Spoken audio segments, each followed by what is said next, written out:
downtown Kingsport, and again, it's snowing. I mean, it's just, it's kind of flurrying. And today's video is going to be inspired by basically the color gray. So I am going to do, I've had this painting kind of floating around in my head of crows in a winter sky. So with the crows in a winter sky, I see a lot of blues, purples, and browns, and a lot of gray. And today seems like the perfect day to start a piece like this. So again, I've been motivated by a lot of the abstract and contemporary pieces that I've been working with my students with, and I can see the painting in my head. So this may be a two-parter video. I'm not really sure. We're gonna see how it goes. But I want to take you through the concepts of what's going on. Basically take what's in my head out, throw it down on paper to get a concept of what I'm looking for. And then we'll try to start getting it on a canvas today, and we'll see how far it goes, okay? So again, thanks so much for joining me today. And if you are my subscribers, again, always, thank you so much. If you're not, please consider subscribing. And I may just make this a Patreon video, so you'll be able to see, types of painting tutorials and that sort of thing on my Patreon channel in full length. So be sure to check that out as well. And yeah, let's see what we go with and where we go with this this image of crows I have in my head. This could either be really fun, really scary, but either way, know that it's inspired by this the gray colors of winter.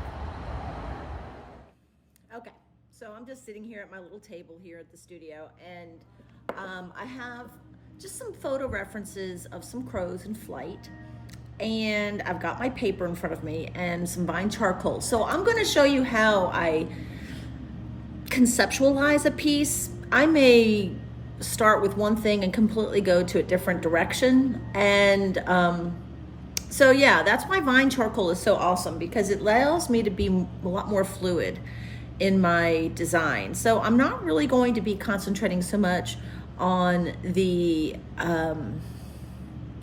anatomy of a crow. I'm really at this point just looking for shapes and negative and positive space. I'm looking for what I've been seeing in my mind. Okay, so I know this sounds crazy, but I'm going to take you along on that journey, and you get to see what I'm getting ready to do. Okay.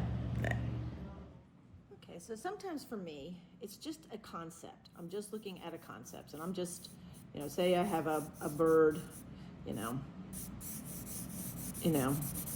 I just need this to be dark. I'm not looking at detail at this point. I just need to get a concept. So I'm just kind of putting that out there, and maybe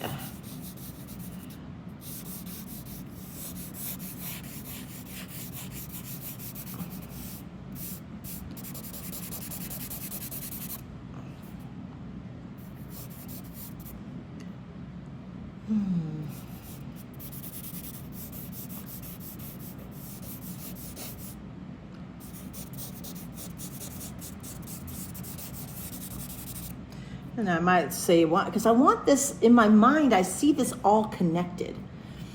I know that sounds really strange, but I don't want this to be, if you've ever seen a ruckus, just a whole, as they call it, a murder of crows, sometimes it can be quite, I don't know, what's the word I'm looking for?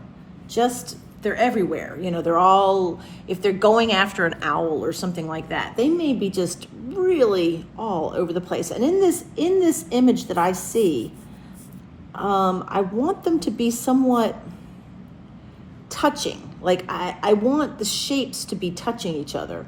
So like if I have, say I have some feet, like legs coming down this way, then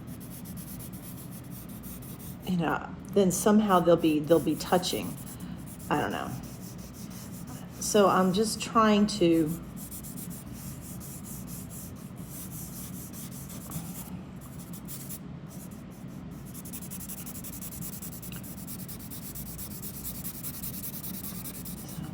get this feeling.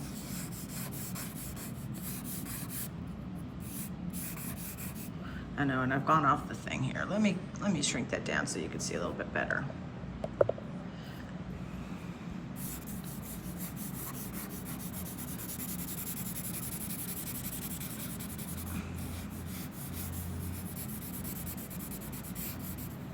And then might have the tail coming around here.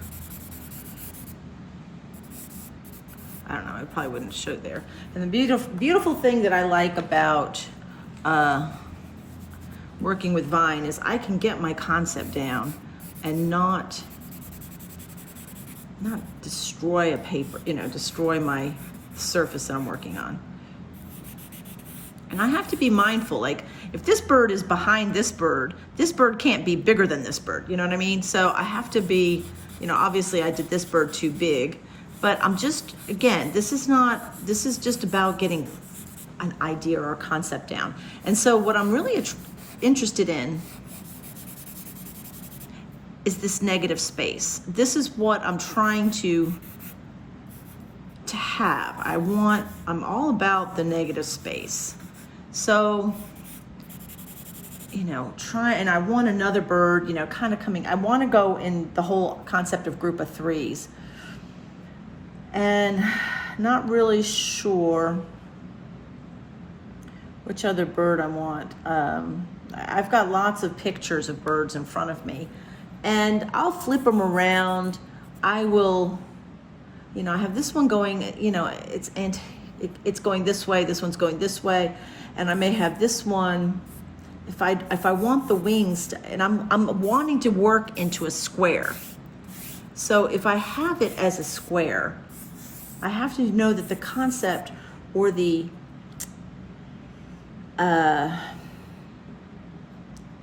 what am I trying to say? The composition has to be so that it makes sense to me. And so I may have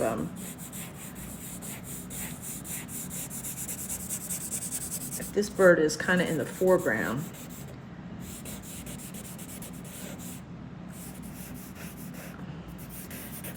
and I may have this one way in the background, put this one more in the foreground. See, I'll work it out. Then I can have this negative space here. I'm all about, like, you know, the pursuit of negative space, but obviously I'm gonna run this guy right off the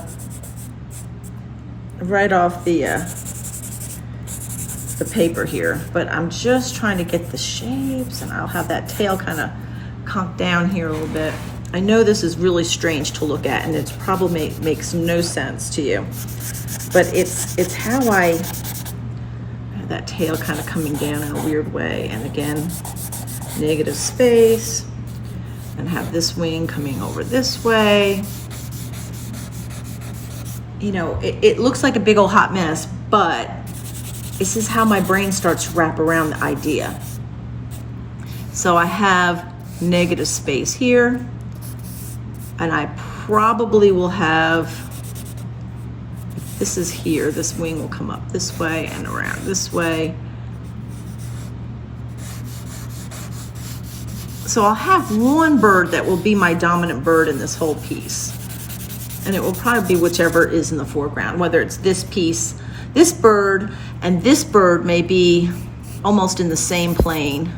This bird I may end up putting behind, and I know this doesn't look like much right now, but a part of how I will convey which ones are where is how dark or how light they are, you know, what the value is on them. But I am kind of getting my idea around this, and I don't know, that might be a little too tight. I might have to do it a little bit smaller, so we're gonna try it again. And this is why this is all concepts at first, just concepts. And so I might want to look at it at a much smaller, say if I have this guy, and I may just try to, you know, say go much smaller.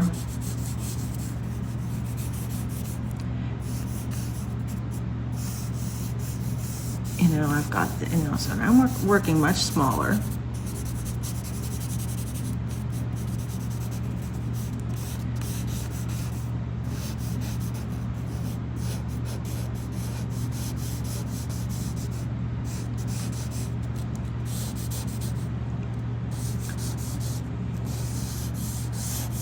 It's almost like a hand. Think of it like a hand.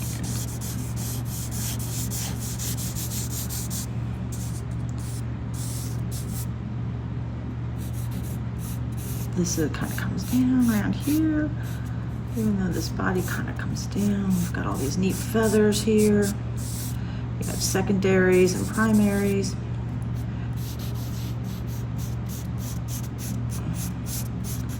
If I have something like this bird, if I've decided that this bird might be my predominant bird in this piece, I still love, love, love the concept of this bird coming down in this direction. So,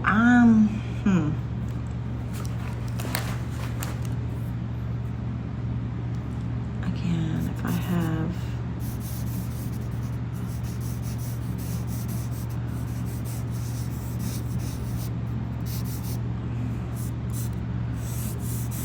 so again, I will have to have a lot of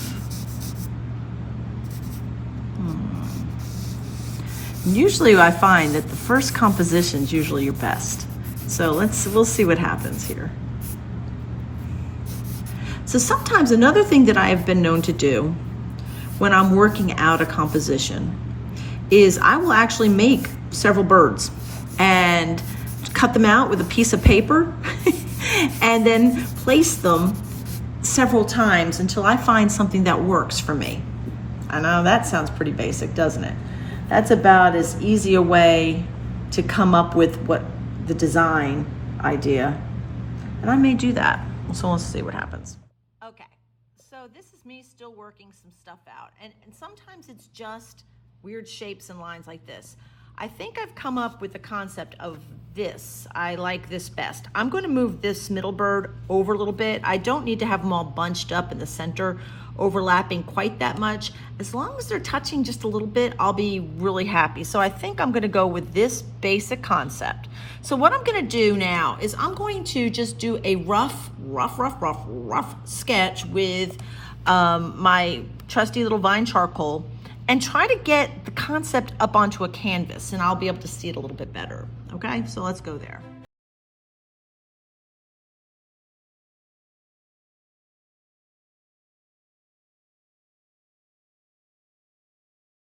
And here you see I'm just kind of doing a charcoal sketch onto my canvas.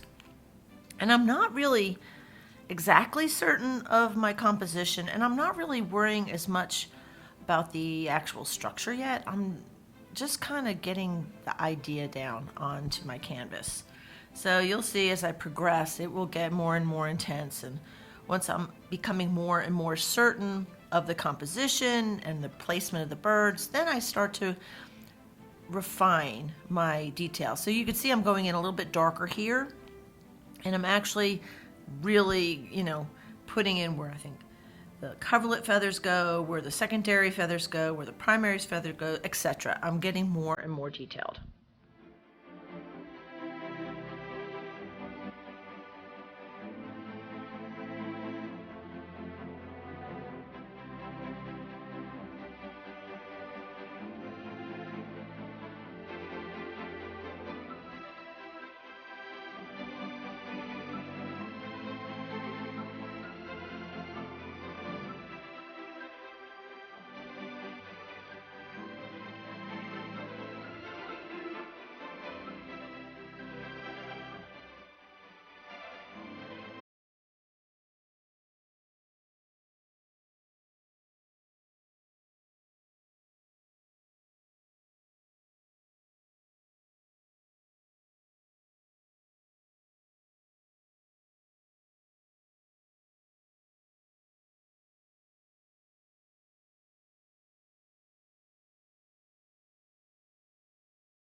Now that I've got my primary most forward bird into the composition, I'm putting birds in that are behind him. So these birds, I have to keep reminding myself, they should be smaller, they should be lighter in value when I start applying the paint. So, I'm not going to be being quite as detailed as I am in the first bird that I drew on. And so trying to get the actual, the gesture of the bird into that space and trying not to go off the canvas. And these are the things I'm trying to keep in my head as I'm doing this sketch. And the beautiful thing is I am working in fine charcoal, so it's very easy to erase.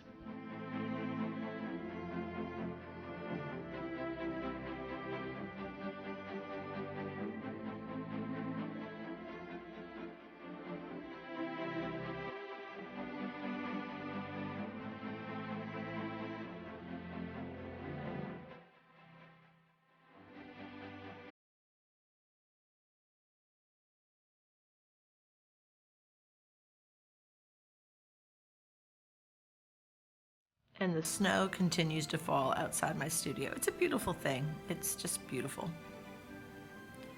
And obviously I was not happy with that placement, so I erased that bird and I have to start over. And here. I think I am satisfied with this overall composition. I struggled with the third bird, but I think this is gonna work. I wanted to overlap everything and give it a sense of depth. A lot of the depth is gonna come with the varying degrees of grayness that's going to happen in the birds to create the parts that are in the distance and all that good stuff. So that will be somewhat of the challenge. But I wanted this piece to be, I don't want to call it an abstract, but I'm influenced by the contrast, of course, the dark crows against a light gray winter background.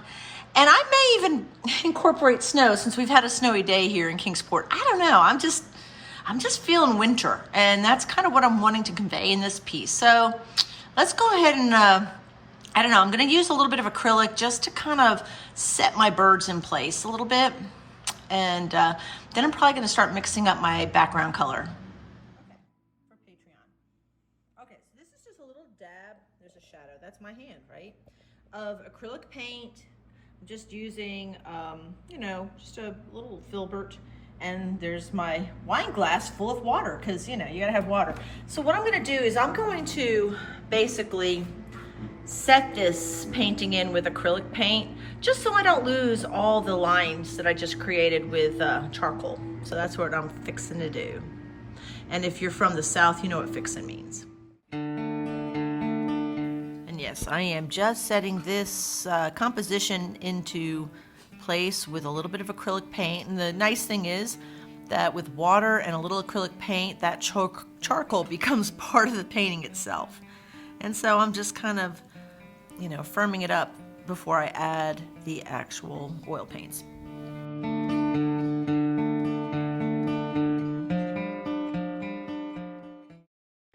All right, so I'm gonna go ahead and try to block this in the background.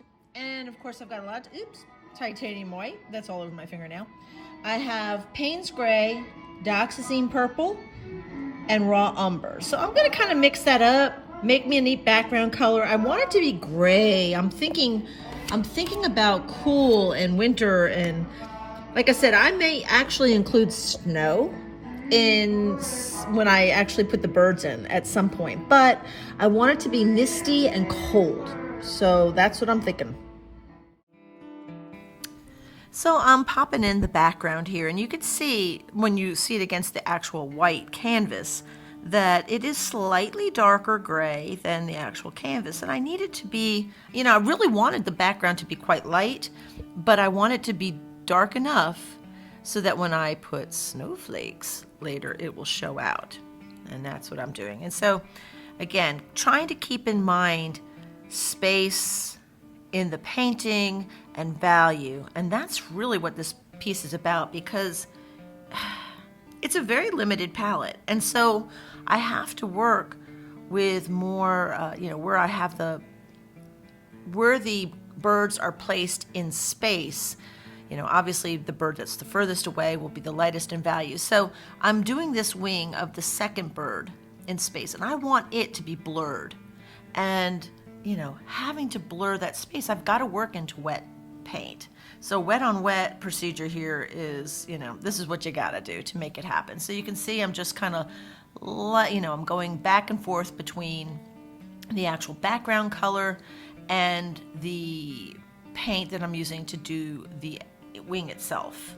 So you'll see, I'll go back and forth until I get what I'm looking for here.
So you can see those primary wing feathers are quite blurred, and I am using a lighter value and a little bit of a cooler temperature around the fingers, if you will, of the wing feathers just to make it look a little bit blurry. So I can go in strong with the spines of the feather, but I want the edges to be really soft and fluffy, and that does give the illusion of movement and depth in the painting overall.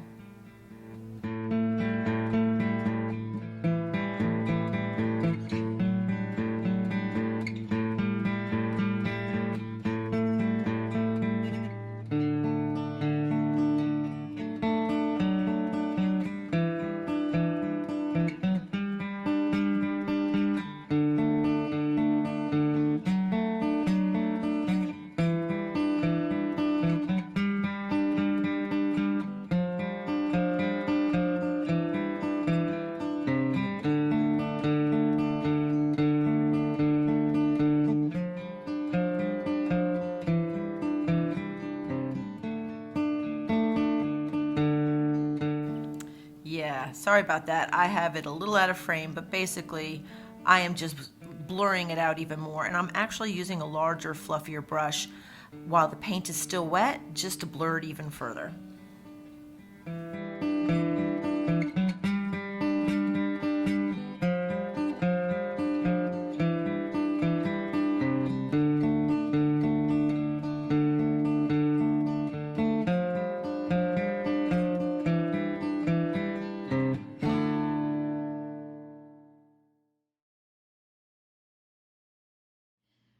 Okay, so I have some crow colors down.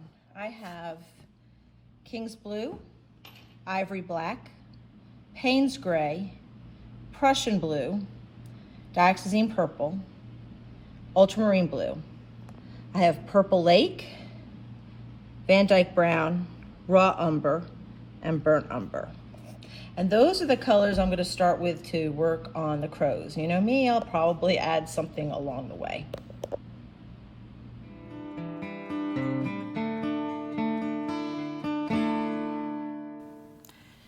Okay, so now I'm starting the actual head and body of the second bird, and I started with this bird because it's middle space. I have a bird that's directly behind this bird, and I have a bird that's directly in front of this bird. So I started with my middle bird, and that way I can actually feel more comfortable with how I manipulate the value. And I need this bird's body and head to be focused. And yeah, so I'm just kind of popping this colors in and getting this into space, but I am obviously darker than the wing that's directly behind the head, because that wing directly behind the head is further into space and therefore will be lighter in value. And since I'm kind of doing this in a snowstorm, I wanted it to look fuzzy and backed off. Keep in mind, this video will be available on my Patreon channel, so if you want to see longer tutorials and the full-length version of this piece and others, go ahead and check out my Patreon page.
So I'm actually pretty tight focused on this bird's head, and I think it's okay to do that. Now you can make the wings as blurry as you want, but pretty much all birds in motion will have their head remain in position. It's amazing. I don't know. If you've ever taken a chicken and held a chicken in your hand and moved a chicken around in a funny way, you can move that chicken's body anywhere within space, and its head will remain in the same position. And you're probably thinking to yourself, what are you talking about? Because I'm pretty sure a lot of you folks have never played with chickens or birds in general. And so, here, if you look, you're going to see a little description of what I'm trying to refer to. So this is why you want to keep the head in sharper focus, because the head generally doesn't move in space, even though the body could be. Just like this chicken is showing you here, you can move that bird around in any direction, and basically its head remains in the same position. So that's what I'm doing here, and I need that head to stay sharp focused.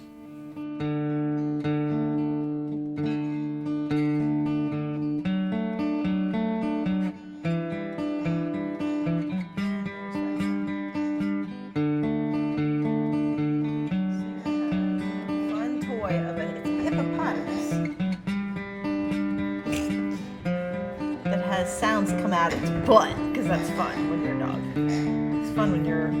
Okay, Singer, stop jumping up on me, bud.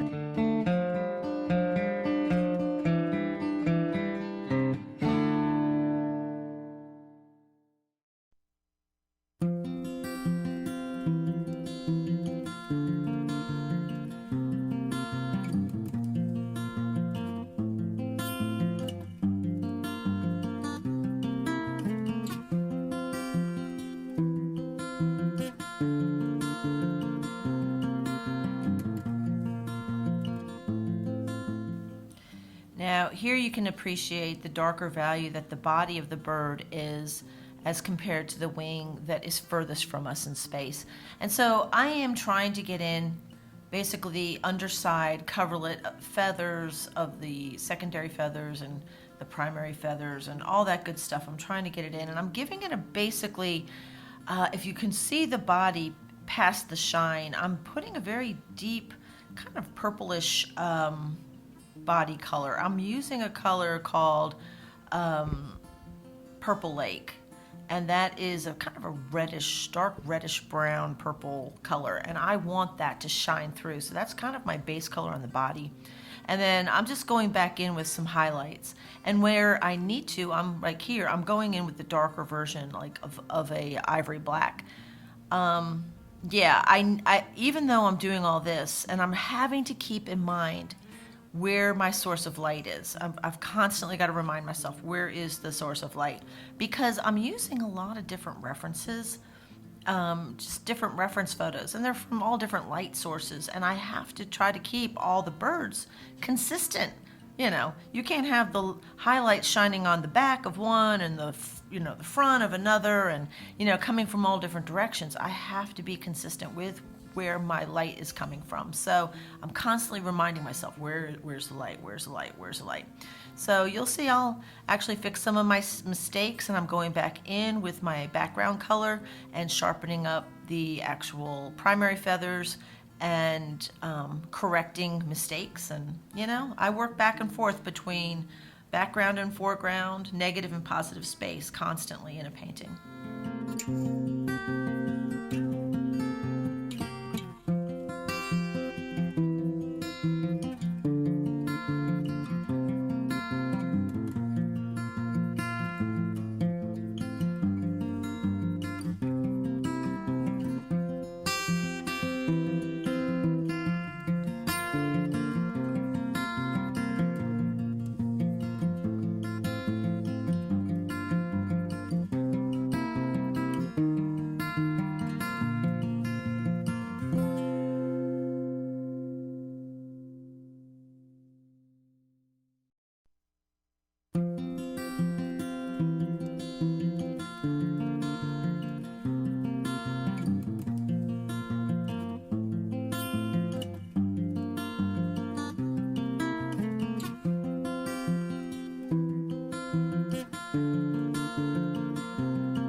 on to the farthest bird in the painting. And so I am fixing wings, and I'm creating, more accurate structure, if you will, of the bird. But again, you can see I'm trying to keep my values more in check with where this bird is in space. And you have to forgive me because of the angle that I have my camera at. It does appear that this one wing is huge, but in fact it's really not too big. But you'll see me creating my soft edges. I want that wing's edge to almost be where you can't really tell where it starts and stops. I almost want it to blur into the space. And honestly, I've decided to make this video a two-parter, and that's going to give me a little bit of drying time, because I actually foresee that I will let this dry out and do some glazing to create even more depth. So, because I am wanting to put some snowflakes in here. So, yeah, you can tell this is time-lapse. You can see that light moving in this painting. But I'm getting this bird in and trying to be very mindful of value.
Again, I'm putting my highlight in the front of the bird, and I'm keeping it soft, and it's a combination of grays, purples, and browns that I'm using in this bird.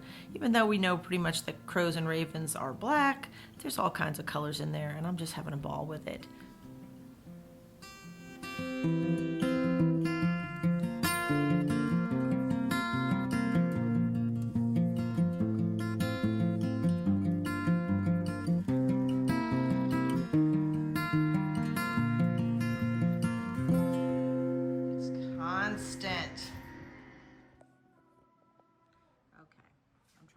close here.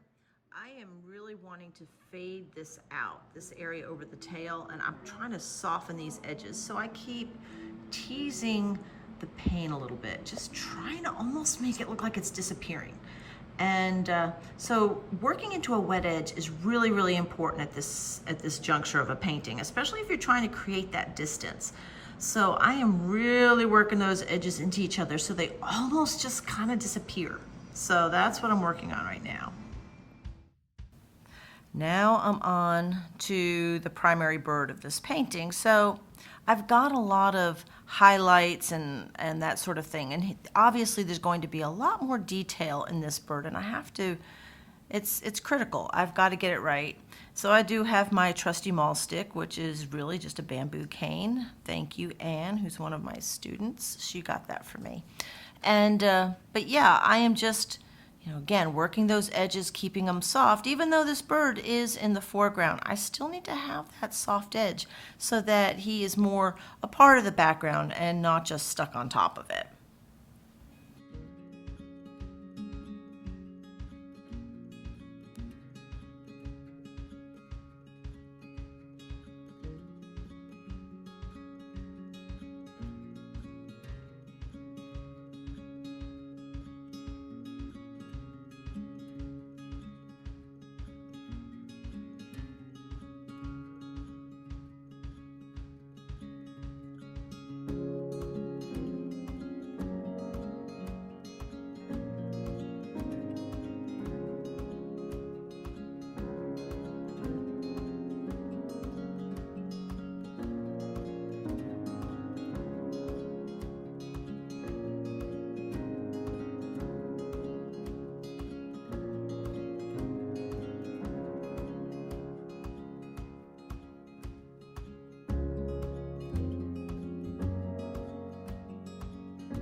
Okay, day 4. So I worked on this last night, and I'm really quite pleased with how it's looking. I've got the illusion of distance where this one's pushed back a little bit more, and I may actually do some glazing to even push it back further. And I want to add snow, because that was kind of the inspiration for this piece too, just that snowy day. And anyhow, so I want to go ahead and paint on it a little bit before I have students, and a little bit before my daughter and her dog get here, because, well, as you know, chaos ensues. So just so you know, this is Mr. Singer, and Singer is like totally chill. He's chewing on his elk bone here, and he's living life, and everything's great. So as soon as his brother gets here, it's gonna be chaos. So I'm gonna go ahead and hurry and paint.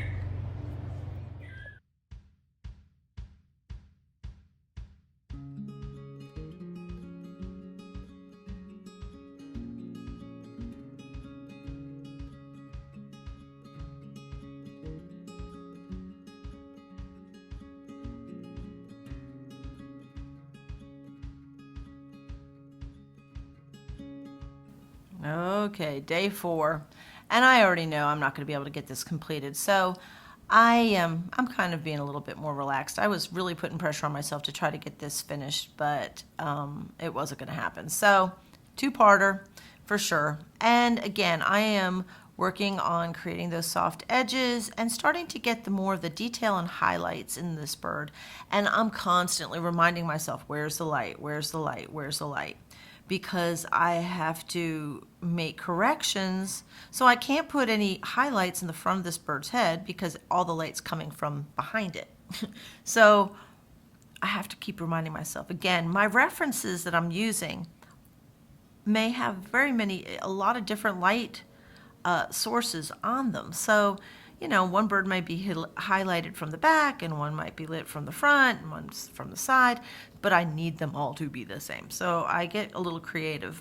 The basic structure's there. I have to change the lighting.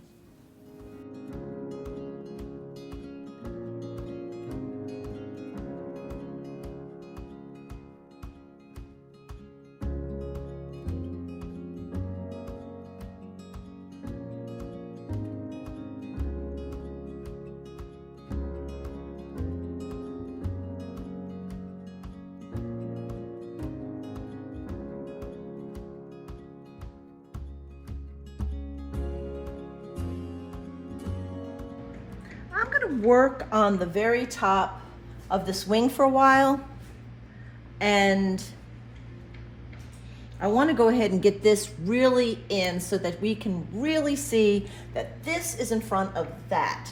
And so I may play between the two values of both wings a little bit. A friend of mine who was looking at this piece said that it bothered him that he couldn't see this bird's face. And I said, well, you can't see that bird's face because it's back in the painting a little bit more. And, do I move that bird's head just because my friend doesn't like it? No, I'm not going to do that. But I want to go ahead and emphasize more that this is in the back a little bit more, this is more in the front. I'm trying to get the placement and values a little bit more distinct so that nobody has a question of what is going on here. So I'm going to work on this wing here a little bit more and get it. So I'm going to recess this one and bring this one out.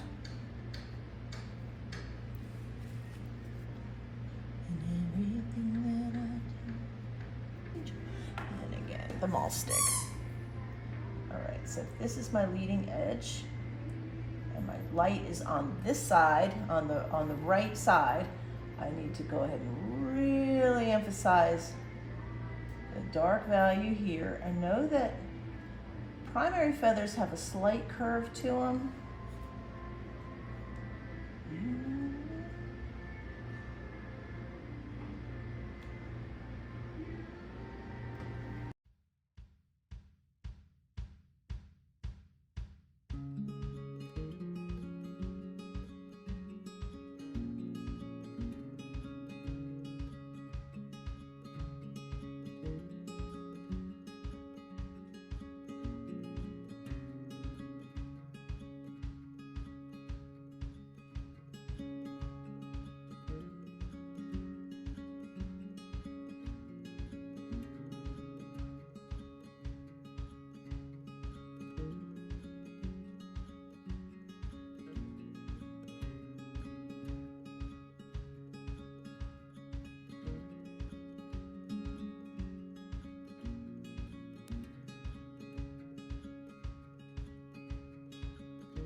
So I did not finish it this week.